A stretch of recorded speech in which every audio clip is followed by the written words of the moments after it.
நம்முடைய கர்த்தராகிய இயேசு கிறிஸ்துவின் பிதாவாகிய தேவனுக்கு ஸ்தோத்திரம். அவர் கிறிஸ்துவுக்குள் உன்னதங்களிலே ஆவிக்குரிய சகல ஆசீர்வாதத்தினால் நம்மை ஆசீர்வதித்திருக்கிறார். சகல விதமான ஆவிக்குரிய ஆசீர்வாதங்களையும் இந்த காணக்கூடாத மண்டலத்தில் உங்களுக்கு கொடுத்துட்டார். இதை நீங்க உணர்வீங்கன்னா, இதை நம்புவீங்கன்னா, அந்த ஒரு எண்ணத்தோட வாழுவீங்கன்னா, அந்த உலகம் தான் பாருங்க இந்த உலகத்தை கண்ட்ரோல் பண்ணுது. அங்கிருந்து தான் தேவன் எல்லாத்தையும் இதை ஆள்றாரு. அப்போ நீங்களும் அந்த மாதிரி ஆயிடுவீங்க. அந்த காணக்கூடாத மண்டலத்தில் நீங்கள் பெரிய ஆள், உங்களுக்கு அதிகாரம் இருக்குது, வல்லமை இருக்குது, எல்லா ஆசீர்வாதம் இருக்குன்ற உணர்வு வந்துருச்சுன்னு வைங்க. உங்களுக்கு நீங்கள் இந்த உலகத்தில் வேற மாதிரி வாழுவீங்க, ஆளுவீங்க.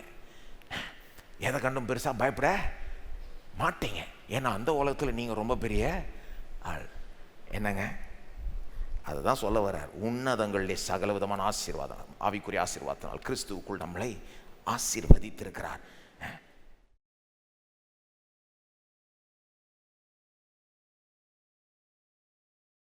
நாலாம் வசனம்.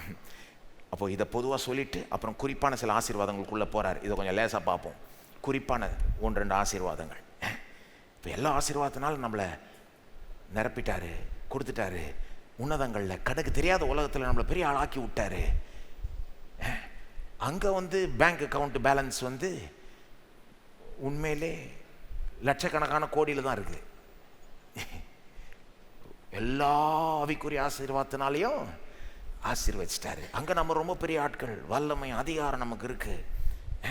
அதை நம்ம அறிந்து கொள்வோமானால், அப்போ பாருங்க, நீங்கள் இன்னைக்கு ஏஎஃப்டியில் உட்காந்துக்கிட்டு இருக்கீங்க, அதே நேரம் உன்னதங்கள்லையும் உட்காந்துக்கிட்டு இருக்கீங்க. 2 உலகத்துலையும் பங்கு இருக்கிறீங்க. ஆனால் இங்கே நீங்கள் ரொம்ப பெரிய ஆள்னு கண்டுக்கிட்டீங்கன்னா இங்கே ரொம்ப பெரிய ஆள் ஆகிடுவீங்க. அப்படிதான் அது. சரி, கொஞ்சம் குறிப்பான ஆசீர்வாதம் 1-2. 4ஆம் வசனம். தமக்கு முன்பாக நாம் அன்பில் பரிசுத்தம் உள்ளவர்களும். என்ன மாதிரி காரியங்களை பவுல் குறிப்பாக மனசில் வச்சிருக்கார்? தமக்கு முன்பாக நாம் அன்பில் பரிசுத்தம் உள்ளவர்களும் குற்றம் இல்லாதவர்களுமாய் இருப்பதற்கு அவர் உலக தோற்றத்துக்கு முன்னே கிறிஸ்துவுக்குள் நம்மை தெரிந்து கொண்டபடியே. என்ன சொல்றாரு? நம்மளை தேவன் உலக தோற்றத்துக்கு முன்னால தெரிந்து கொண்டாராம். இது பவுலுக்கு பெருசா தெரியுது. எல்லா ஆவிக்குரிய ஆசீர்வாதங்களால் ஆசீர்வதிச்சிட்டாருன்ட்டு அப்புறம் ஃபர்ஸ்ட் என்ன சொல்றாரு? உலக தோற்றத்துக்கு முன்னாலேயே நம்மளை கிறிஸ்துவுக்குள் தெரிந்து கொண்டார். இதுவே ஒரு ஆசீர்வாதம் தான். இல்லை சொல்லுங்க, தேவன் கிறிஸ்துவுக்குள் என்னை தெரிந்து கொண்டார். எப்போ தெரிந்து கொண்டார்? உலக தோற்றத்துக்கு முன்னால. நம்மளை தெரிந்து கொள்ளலைன்றது தான் நமக்கு பெரிய ஒரு அப்செட்டு இல்லையா? சின்ன பிள்ளைகள் கூட அது அப்செட் ஆகும். இந்த சின்ன பிள்ளையா இருக்கிறப்ப கூட அந்த கேமுக்கு செலக்ட் பண்ணுவாங்கல்ல, லைனில் நிற்க வச்சு, நீ இந்த டீம் வா, நீ இந்த டீம் போ, இப்படின்னு ஒன்று ஒன்றா அப்போ கடைசியில் சில நேரம் 1-2 பேர் விட்டுருவாங்க, அல்லது கடைசி வரைக்கும் ஒருத்தரை விட்டுருவாங்க செலக்ட் பண்ணாமல். அந்த பிள்ளைக்கு எப்படி இருக்கும்? என்னை யாரும் செலக்ட் பண்ணல, என்னை யாருமே விரும்பலை, என்னை யாரும் தெரிந்து கொள்ளலை. இன்னைக்கு வேலை கிடைக்காதவங்களுக்கும், வேலை கிடைக்காததுன்ற ஓரளவுக்கு அதுவே ஒரு பிரச்சனை. அதனால சம்பாத்தியம் இல்லை, கஷ்டம் ஏற்படுது. ஆனால் நான் நினைக்கிறேன் அதை விட ஆழமான பிரச்சனை என்னன்னா, யாரை என்னை தெரிந்து கொள்ளலை, யாரை என்னை சூஸ் பண்ணலை, யாரை என்னை பெருசாக நினைக்கல. லட்சக்கணக்கான மக்களில் நான் சும்மா அப்படியே ஒன்றா இருக்கிறேன். நான் எந்த விதத்துலையும் எனக்கு ஒரு முக்கியத்துவம் இல்லைன்னு நினைக்கிறது ஜனங்களுக்கு ரொம்ப கஷ்டமாக இருக்குது. அப்படி இருக்கிறவர்கள் நான் சொல்ல விரும்புகிறேன், உலக தோற்றத்துக்கு முன்பாகவே தேவன் உங்களை தெரிந்து கொண்டார். தேவனால் தெரிந்து கொள்ளப்பட்டவர்கள் நீங்க.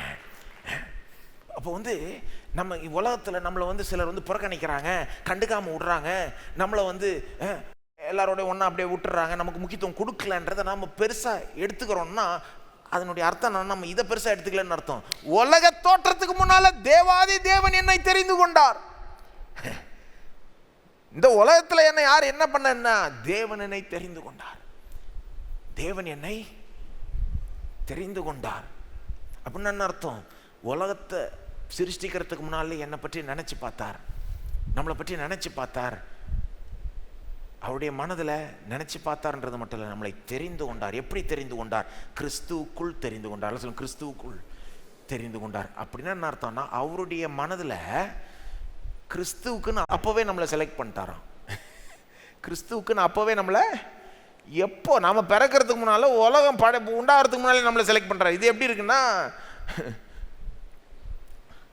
பொதுவாக பொண்ணு தேடுறது பையனுக்கும் ஒரு வயசு வரணும், பொண்ணுக்கும் ஒரு வயசு வரும். அப்போ தான் அந்த மாப்பிள்ளைக்கு பொண்ணு தேடுவாங்க. ஆனால் மாப்பிள்ளைக்கு வந்து பொண்ணு பிறக்கிறதுக்கு முன்னாலே பொண்ணை செலக்ட் பண்ணிட்டா எப்படி இருக்கும்? அந்த மாதிரி இருக்குது. தேவன் வந்து நம்ம பிறக்கிறதுக்கு முன்னாலேயே, உலகம் உண்டாகிறதுக்கு முன்னாலேயே அவருடைய மாப்பிள்ளைக்கு, இயேசுக்கு நாம தான் மணவாட்டி என்பதை தெரிந்து கொண்டார். நம்மளை ஃபிக்ஸ் பண்ண, நம்மளை வந்து செலக்ட் பண்ணிட்டார், நம்மளை வந்து தெரிந்து கொண்டார். பாருங்க, நாம் அவரை தெரிந்து கொள்றதுக்கு முன்னாலே அவர் நம்மளை தெரிந்து கொண்டார். நாம் அவரை தெரிந்து கொண்டோம் என்பதை விட பெருசு வந்து அவர் நம்மளை தெரிந்து கொண்டார். ஆனால் சில நேரம் நாம் அவரை தெரிந்து கொண்டோன்றது தான் பெருசுப்படுத்துகிறோம். நாம் அவரை எப்போ தெரிந்து கொண்டோம்? நம்ம சொல்லுவோம் பொதுவாக, இத்தனாம் தேதி நான் இயேசு ஆண்டவராக ரட்சகராக ஏற்றுக்கொண்டேன், இத்தனாம் தேதி நான் பேப்டிசம் எடுத்தேன், அந்த நாளை பெருசாக நம்ம பேசுவோம். அது நல்ல நாள் தான், சூப்பரான நாள் தான், ஒத்துக்கிறேன், எல்லாம் ஓகே. ஆனால் அதை விட முக்கியம் வந்து அவர் உங்களை எத்தனாம் தேதிங்க தெரிந்து கொண்டார்? எப்போ உங்களை தெரிந்து கொண்டார்? உலக தோற்றத்துக்கு முன்னாகவே உங்களை தெரிந்து கொண்டுட்டார். அதனாலதான் ஒரு தேதி வர்றப்போ நீங்கள் அவரை தெரிந்து கொண்டீங்க. தெரியுமா உங்களுக்கு? அவர் உங்களை தெரிந்து கொள்ளலாம், நீங்கள் அவரை தெரிந்து கொண்டிருக்கவே முடியாது. He chose you first. That's why you chose him. நான் நினைக்கிறேன், நாம் அவரை தெரிந்து கொண்டோன்றதை விட அவர் நம்மளை தெரிந்து கொண்டார்ன்றதை பெருசுப்படுத்தணும். சில நேரம் இதை பெருசுப்படுத்தாதனால தான் நாம் அவரை தெரிந்து கொண்ட விதத்தை பற்றி நமக்கு சில டவுட்டு. சிலருக்குலாம் ரட்சிப்பு நிச்சயம் ஏன் தெரியுமா இல்லை? அவங்க தெரிந்து கொண்ட அன்னைக்கு, இயேசு ஆண்டவராக ரட்சகராக ஏற்றுக்கொண்ட அன்னைக்கு ஒழுங்காக மனம் திரும்பினான்னு அவங்களுக்கே சந்தேகம். நான் ஒழுங்காக மனம் திரும்பினா, இந்த ஞானஸ்தானம் இருக்கிறப்போ ஒழுங்காக எடுத்தனா, ஒழுங்கா விசுவாசிச்சனா, ஒழுங்கா இயேசுவை உண்மையிலேயே ஆண்டவரை அறிக்கை செஞ்சனா, சந்தேகம். நான் உருப்படியாக தெரிந்து கொண்டனா? ஏன்னா எல்லாம் அவங்கள பொறுத்த வரைக்கும் அவங்க தெரிந்து கொள்றதுலே தான் இருக்குது விஷயம். அதான் பாருங்க, ஃபோக்கஸ் ரொம்ப ஓவராக அங்கே இருக்குது. தப்பு. ஏங்க நீங்கள் நினைக்கிறீங்களா யாராவது ஒரு ஆளாவது 100% உருப்படியாக மனம் திரும்பி தான் இயேசுவை ஏற்றுக்கொண்டாங்கன்னு நினைக்கிறீங்க? என்னங்க, கொஞ்சம் யோசித்து பாருங்க. எப்படியோ ஏற்றுக்கொள்கிறாங்க. ஒரு ஆள் கூட 100% முழுசாக மனம் திரும்பி 100% இயேசுவை விசுவாசிக்க வேண்டிய விதத்தில் விசுவாசி ஒன்று ஏற்றுக்கொள்றதில்ல. ஃபஸ்ட்டு அப்படி தான் பண்ணணும்னா முடிஞ்சது நம்ம கதை. தேவன் எப்படின்னா, லேசாக மனம் திரும்பி லேசாக அவரை விசுவாசியாலே ஏற்றுக்கிறார். வா பரவாயில்ல வா அப்படின்றார். லேசா ஆண்டவரே அப்படின்னு கை கொடுத்தா பிடிச்சிக்கிறாரு, அவரு கெட்டியாக பிடிச்சிக்கிறாரு. நம்ம கொடுக்குறது அப்படியே லேசாக தான் கொடுப்போம். ஃபஸ்ட்டு யோனாவை பாருங்க, யோனாக்கு அதுதான் அப்செட் ஆகிடுச்சு. யோனா புஸ்தகத்தை வாசித்திருக்கீங்களா? யோனான்ற ஒரு தேவ மனுஷனை ஒரு இடத்துக்கு பிரசங்கிக்க அனுப்புகிறாரு, நினைவே என்ற பட்டணத்துக்கு. அங்கே போய் பிரசங்கம் பண்ணிட்டு யோனாக்கு என்ன அப்செட்னா, இந்த ஜனங்களை தேவன் மன்னிச்சிட்டார். யோனா வந்து தேவனை பார்த்து சொல்கிறார், ஆண்டவர் எனக்கு தெரியுமா பற்றி, சும்மா லேசாக மனம் திரும்புறேன்னு ஒருத்தர் சொன்னால் உடனே நம்பி அவங்கள மன்னிச்சுட்டு விட்டுருவேன். அப்படி தான் சொல்கிறார் யோனா. இதுக்கு தான் நான் வரவே வேண்டான்னு, டைம் வேஸ்ட்டு, அவ்வளோ தூரம் பயணித்து வந்து இங்கே பிரசங்கம் பண்ணுறது, கடைசியில் இவங்க மன்னின்னா மன்னிச்சிடுறேன். என்ன பிரசங்க இருப்பாரு அவர்? அது காரணம்லாம் இருக்குது. ஆனால் யோனாக்கு என்ன ஒரு அப்செட்னா, எனக்கு தெரியும் ஆண்டவர் உம்மை பற்றி, மன்னி ஆண்டவரேன்னு சொன்னால் மன்னிச்சிருவீர். பாவிகளுக்கு ரொம்ப சாஃப்ட் கார்னர் உமக்கு. அதான் கல்வாரி சிலுவையில் கூட கண்ட அக்கிரமத்தையும் செஞ்சுட்டு கடைசி நேரத்தில் ஆண்டவரே உம்முடைய ராஜ்யத்தில் இப்போ வரும்போது என்ன நினைவு கூறுன்னு மனுஷன் சொல்கிறான். அவன்கிட்ட போய் என்ன சொல்கிறார், இன்றைக்கே பரதீசில் என்னோட நீ இருப்பாய். ஆச்சரியம். தேவன் வந்து ரொம்ப வேற மாதிரி அவர் வந்து பாருங்க லேசா, ஏன்னா அவர் முன்னாலே தெரிந்து கொண்டுட்டாரு. அவர் காத்துக்கிட்டு இருக்காரு. சும்மா லேசா ஆண்டவரே நம்புறேன், என்னை ஏற்றுக்கொண்டா வாப்பா அப்படின்றார். அதுக்கப்புறம் நம்மளை சரி பண்ணுவார். அதுக்கப்புறம் இன்னும் மனம் திரும்ப வைப்பார். மனம் திரும்புதல் என்றது வாழ்நாள் முழுவதும் நடக்க வேண்டிய ஒன்று. விசுவாசம் என்றது வாழ்நாள் முழுவதும் வளர வேண்டிய ஒரு காரியம். இப்போ அன்றைக்கி நான் உருப்படியாக பண்ணேன்னா கரெக்டாக ஏங்க இன்றைக்கி நாங்கள் இயேசுக்குள்ளே தானே இருக்கீங்க, இயேசு நம்புறீங்களா? அன்றைக்கும் இன்றைக்கும் வித்தியாசம் இருக்காங்க. அதை தான் அதை விட அவர் என்ன தெரிந்து கொண்டார், ஃபஸ்ட்டே தெரிந்து கொண்டார். அவர் என் மேலே கண்ணை வச்சுட்டார், என்ன விரும்பினார், அவர் தான் என்னை அழைச்சார், அவர் தெரிந்து கொண்டார். தேவன் என்னை கிறிஸ்துவுக்குள் தெரிந்து கொண்டார். எதற்காக தெரிந்து கொண்டார் பாருங்க அங்கே வசனத்தை. எதற்காக தெரிந்து கொண்டார்? பரிசுத்தமுள்ளவர்களாய் இருக்கும்படி, குற்றம் இல்லாதவர்களாய் இருக்கும்படி. பரிசுத்தம் உள்ளவர்களும் குற்றம் இல்லாதவர்களுமாய் இருப்பதற்கு அவர் உலக தோற்றத்துக்கு முன்னே கிறிஸ்துவுக்குள் நம்மை தெரிந்து கொண்டபடியே. என்னத்துக்காக தெரிந்து ஒரு லக்கை மனதில் வைத்து நம்மளை தெரிந்து கொண்டாராம். நாம இப்படி இருக்கணும்னு ஒரு நோக்கத்தோடு தெரிந்து கொண்டாராம். என்ன நோக்கம்? பரிசுத்தமுள்ளவர்களும் குற்றம் இல்லாதவர்களுமாய் இருப்பதற்கு தெரிந்து கொண்டாராம். இது எப்படி உங்களுக்கு படுது?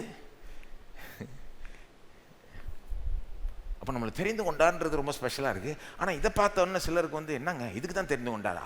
நான் ஏதோ பெருசாக எதிர்பார்த்துட்டு இருந்தேன். பரிசுத்தமுள்ளவர்களும் குற்றம் இல்லாதவர்களுமா இருக்கும்படி தெரிந்து கொண்டாரா? இது என்னங்க இதில் என்னங்க இருக்குது அப்படின்னு சிலர் யோசிக்கலாம். அது ஏன்னா தேவனுடைய திட்டங்கள் சில நேரம் மனிதர்களுக்கு, விசுவாசிகளுக்கு ஒருவேளை பெருசாக தெரியாமல் இருக்கலாம். அது ஒரு அற்பமாக தோணலாம் பாருங்கள். அது இது எப்படி இருக்குன்னா, பிள்ளைக்கு பெற்றோர் போடுற திட்டம் அற்பமாக தெரியுது. அதெல்லாம் ஒரு பெரிய விஷயமே இல்லை, அதெல்லாம் என்னத்த ஒரு இதுன்னு. பெற்றோர் பிள்ளைக்கு பிரம்மாண்டமாக திட்டம் போட்டுன்னு இருப்பாங்க. இப்படி வரணும் அப்படி வரணும். பிள்ளைக்கு என்ன பெருசு? நாளெல்லாம் உட்காந்து ரீல் பார்க்குறது, நேரத்தை வீணாக்குறது, நல்லா சாப்பிட்டியா அப்போ விட்டு தூங்கி நேரத்தை வீணாக்கிட்டு ஃப்ரெண்ட்ஸோட விளையாடிக்கிட்டு என்ஜாய் பண்ண, இதுதான் லைஃப், இதுதான் லைஃப். நீ இப்படி பண்ண அப்படி பண்ண, ஒரே இம்சையாக இருக்குன்னு நினைக்கிறாங்க இல்லையா? அப்போ அந்த பிள்ளை பார்க்குற விதம் வேற, பெற்றோர் அது மாதிரி விசுவாசிகள் சில நேரம் தேவனுடைய திட்டத்தை பார்க்குறப்போ பரிசுத்தம் உள்ளவர்களும் குற்றமில்லாதவர்களுமாய் இருக்கும்படி தேவன் நம்மளை தெரிந்து கொண்டார்னா சிலருக்கு அது என்ன போரிங்காக தெரியுது. இதெல்லாம் ஒரு இதா? ஏன்னு சொல்கிறேன், இன்னொரு காரணம். ஏன்னா இந்த பரிசுத்தம் நமக்கு எப்படி ஒரு அபிப்பிராயம் ஆயிடுச்சுன்னா, பரிசுத்தமாக வர்றது, குற்றம் இல்லாமல் இருப்பது, உத்தமமாக ஒழுக்கமாக வாழ்கிறது, இதெல்லாம் ஒரு போரிங்காக தோன்றிடுச்சு சிலருக்கு. ஏன் தெரியுமா? பாவம் ரொம்ப ஃபன்னாக தோணிடுச்சு. பாவத்தை அவங்க எப்படி நினைக்கிறாங்க? பாவம் நம்மளை எப்படிங்க இருக்குது? நீ வா இதை செய், சூப்பராக இருக்கும், இன்பம் கிடைக்கும், லாபம் கிடைக்கும், என்னமோ கிடைக்கும், பொய் சொல்லு அப்போதான் உனக்கு இந்த லாபம் கிடைக்கும், இந்த தவறான காரியத்தை பாரு செய் அப்போதான் இன்பம் கிடைக்கும் அப்படின்னு நம்மளை இழுக்குது. அப்போ உலகத்தினுடைய அபிப்பிராயம் என்னன்னா, பாவம் செஞ்சால் அது ரொம்ப ஃபன்னு, ரொம்ப என்டர்டெய்னிங், ரொம்ப இன்ட்ரெஸ்டிங், சுவாரஸ்யமானது, ரொம்ப அட்வென்ச்சரஸ், அப்படியே த்ரில்லிங்காக இருக்கும் பாவம் செய்கிறப்போ. அதனால தானே பாவம் செய்கிறோம். எல்லாம் உம்முன்னு இருக்காங்க. இல்லை யாராவது கடமை உணர்ச்சியோட பாவம் செய்கிறீங்களா? இன்னைக்கு ஒரு பாவமாவது செஞ்சிருவோம், ஏன்னா நம்ம பாவிகள் என்பதை நிரூபிக்க வேண்டும். இழுக்குதுங்க, இழுக்குது. அப்போ உலகம் அந்த ஒரு பிக்சரை நிறையாவே கொடுக்குது பாருங்க. நீ இதை செஞ்சால் ரொம்ப சுவாரஸ்யமாக இருக்கும், ரொம்ப அட்வென்ச்சரஸாக இருக்கும், ரொம்ப ஜாலியாக இருக்கும், ரொம்ப இன்பமாக இருக்கும், ரொம்ப லாபமாக இருக்கும். இப்படியே புஷ் பண்ணி சில நேரம் கிறிஸ்தவங்க அதை நம்பிடுறாங்க.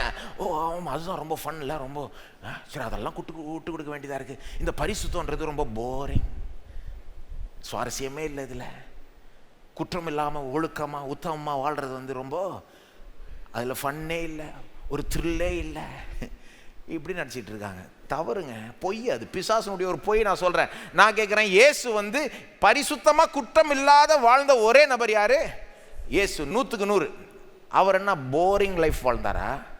சுவாரஸ்யம் இல்லாத வாழ்க்கை வாழ்ந்தாருங்க? த்ரில் இல்லாத வாழ்க்கை வாழ்ந்தாரா? அவர் நினச்சாரா சரி இந்த பாவத்தின் பாதையில் போனால் ரொம்ப த்ரில்லிங்காக இருக்கும், ஆனால் என்ன பண்ணுறது, நான் இந்த ஒரு போரிங்கான பாதையில் போகணும்னு நினச்சா பண்ணார். என்னங்க பேசுகிறோம்? இதெல்லாம் தவறான அபிப்பிராயங்கள்ங்க. பிசாசு வஞ்சித்து வச்சிருக்கிறான் உலகத்தை. இந்த பாதை தான் ரொம்ப சூப்பராக இருக்கும், சுவாரஸ்யமாக ஃபன்னாக இருக்கும் அப்படின்னு. கிடையாது. பரிசுத்தமாக இருக்கிறது, உத்தமமாக ஒழுக்கமாக இருக்கிறது, குற்றம் இல்லாமல் வாழுவது, இதுதாங்க ரொம்ப சுவாரஸ்யமான வாழ்க்கை, ரொம்ப த்ரில்லிங்கான வாழ்க்கை, ரொம்ப இன்பமான வாழ்க்கை, ரொம்ப லாபகரமான வாழ்க்கை. இதுதான் உன்னதமான வாழ்க்கை. இதை வாழும்போது தான் மேக்சிமம் சந்தோஷமும் திருப்தியும் கிடைக்குங்க. அதனால தான் இயேசு ஒரு இடத்துல சொல்றாரு, பிதாவின் சித்தத்தை செய்வது நான் உணவு உண்கிறது போல அப்படின்றாரு. ஆக்சுவலாக சீசரில் அவருக்கு சாப்பாடு கொடுக்க வந்தாங்க. நான் யோசிக்கிறேன், என் மனதில் கற்பனை செஞ்சுக்கிறேன், ஒருவேளை பிரியாணி மாதிரி அதை கொண்டு வந்திருப்பாங்களோ, இயேசுக்கு ஏதாவது நல்லா கொண்டு போகணும் கொடுத்து. அவர் சொல்கிறார், இல்லை வேணாம், பிதாவின் சித்தத்தை செய்கிறதே எனக்கு சாப்பிட்ற மாதிரி அப்படின்றாரு. அவருக்கு பிதாவின் சித்தத்தை செய்கிறது பிரியாணி சாப்பிட்ற மாதிரி அவ்வளோ திருப்தி கிடைக்குது. பிதாவின் சித்தத்தை செய்கிறப்போ அதனால ஒரு இன்பம் கிடைச்சிருக்கா, அவங்களுக்கு ஒரு திருப்தி சந்தோஷம் கிடைச்சிருக்கா? அது இயேசுக்கு மட்டும்தான் உச்சகட்டமாக கிடைச்சது. ஏன்னா நாம் எல்லாருமே அதை 100க்கு 100 செய்கிறது கிடையாது. ஆனால் அதுதாங்க வாழ்க்கை. பாவ வாழ்க்கை சாக்கடை வாழ்க்கை. தேவன் நம்மளை எப்படிப்பட்ட வாழ்க்கைக்கு தெரிந்து கொண்டார்? பரிசுத்தமுள்ளவர்களாய் குற்றமில்லாதவர்களாய் இருக்கும்படி தெரிந்து கொண்டார். முன்னாலேயே தெரிந்து கொண்டார். உலகம் உண்டாகிறதுக்கு முன்னாலேயே ஒரு நாள் நம்மளை அப்படி ஆக்கிடுவார். ஏன்னா அப்படி தெரிந்து கொண்டுட்டார். சிலர் வாழ்க்கையில் சந்தோஷம் இல்லாததுக்கு, விசுவாசிகளுக்கு சில நேரம் சந்தோஷம் இல்லாத, திருப்தி இல்லாமல் அவங்க இருக்கிறதுக்கு காரணம் தேவனுக்கு பிரியமில்லாத காரியங்களை அவர்கள் செய்து கொண்டிருக்கிறார்கள். அப்படி தேவனுக்கு விரோதமான ஒரு பாதையில் போகிறப்போ நமக்கு நிச்சயமாக திருப்தி இருக்க முடியாது. தேவன் நம்மளை எப்படி டிசைன் பண்ணிட்டார்னா, அவரை பிரியப்படுத்த தான் மேக்சிமம் சந்தோஷம் நமக்கு உண்டாகும். அதுதாங்க மேலான வாழ்க்கை.